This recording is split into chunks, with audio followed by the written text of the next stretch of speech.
दोस्तों, एक होता है अकेले रहना और एक होता है अकेले रह करके अकेला फील करना।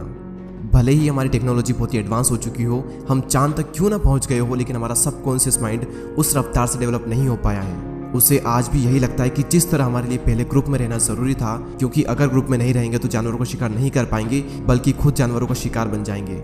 और इसी वजह से हमारा ब्रेन आज भी अकेलेपन को डेंजर का साइन मानता है। साइंटिस्ट ने एक बार एक एक्सपेरिमेंट किया और उसमें लोगों से पूछा गया कि आप अपने नेगेटिव थॉट्स के साथ में 15 मिनट अकेले रहना पसंद करेंगे या फिर एक बिजली का झटका। और रिजल्ट जानकर आपको हैरानी होगी कि 67% मैन ने और 25% वेमेन ने बिजली के झटके को चुना। लोग खुद के साथ 15 मिनट अकेले नहीं रह सकते। जिन विचारों के साथ उन्हें पूरी जिंदगी बितानी है, उनके साथ वो 15 मिनट अकेले नहीं रह सकते। लेकिन हम यहाँ पर बात कर रहे हैं अकेले रहने की। जंगल का राजा शेर ज़्यादा टाइम अकेले रहना पसंद करता है। उसकी ज़िंदगी में ऐसी बहुत सी सिचुएशन आती है जहाँ पर उसे भेड़ियों का झुंड घेर लेता है। उस वक्त वो ना तो अकेला फील करता है और ना ही वो कमज़ोर फील करता है। उसे पता होता है कि इन सब के लिए तो मैं अकेला ही काफ़ी हूँ। और आप ये बात जान लो कि ग्रुप हमेशा फॉलोअर्स का होता है, लीडर अकेला ही लीड करता है। शेर अकेला किसी मजबूरी के कारण नहीं रहता, बल्कि वो अपनी चॉइस से अकेला रहता है। इस दुनिया के ज़्यादातर हाईली सक्सेसफुल लोग इंट्रोवर्ट हैं। इंट्रोवर्ट यानी कि वो लोग जिन्हें अकेले रहना पसंद होता है, जो लोगों में जाना पसंद नहीं करते।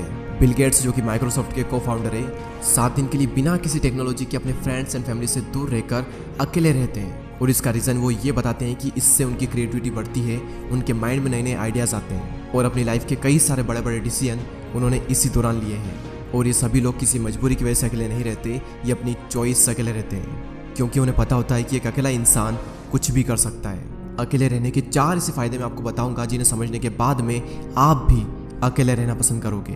पहला पॉइंट है बूस्ट क्रिएटिविटी। निकोला टेस्ला, जो कि एक महान वैज्ञानिक रह चुके हैं, जिसकी वजह से हमारे घर में इलेक्ट्रिसिटी आ रही है, जिनकी वजह से आज हम इतनी गर्मी में एसी एंड कूलर की हवा ले रहे हैं, जिन्होंने 300 से भी ज़्यादा इन्वेंशन किए हैं। उनका कहना यह है कि be alone that is the secret of invention, be alone that is when ideas are born. अकेले रहो क्योंकि यही वो समय है जहाँ पर आइडियाज़ पनपते हैं। अकेले रहो क्योंकि यही वो टाइम है जब इन्वेंशन होते हैं। निकोला टेस्ला जब खोज कर रहे थे तब उनके पास कोई भी ज़्यादा बड़ी टीम नहीं थी।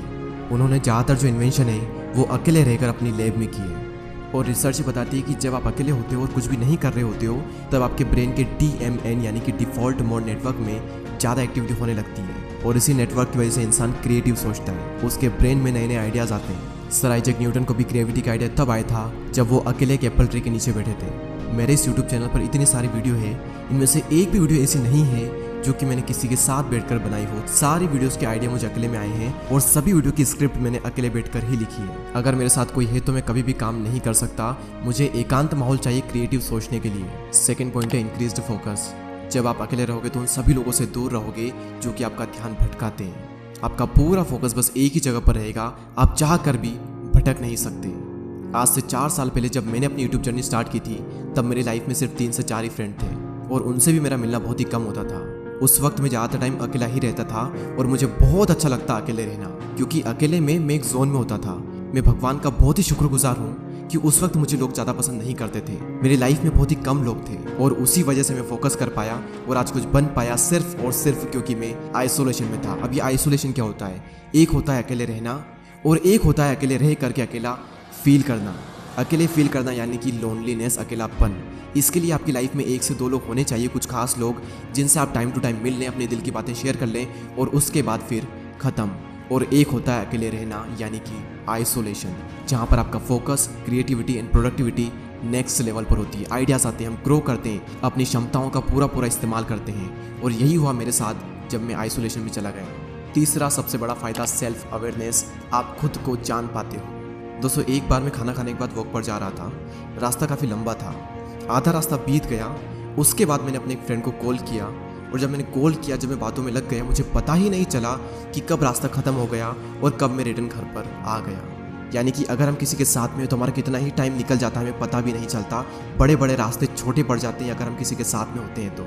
लेकिन जब हम अकेले होते हैं तो वही समय, वही रास्ता थोड़ा लंबा लगता है और हम अपने बारे में ज़्यादा सोच पाते हैं। सेल्फ अवेयरनेस के लिए, खुद को जानने के लिए अकेले रहना बहुत ज़रूरी है।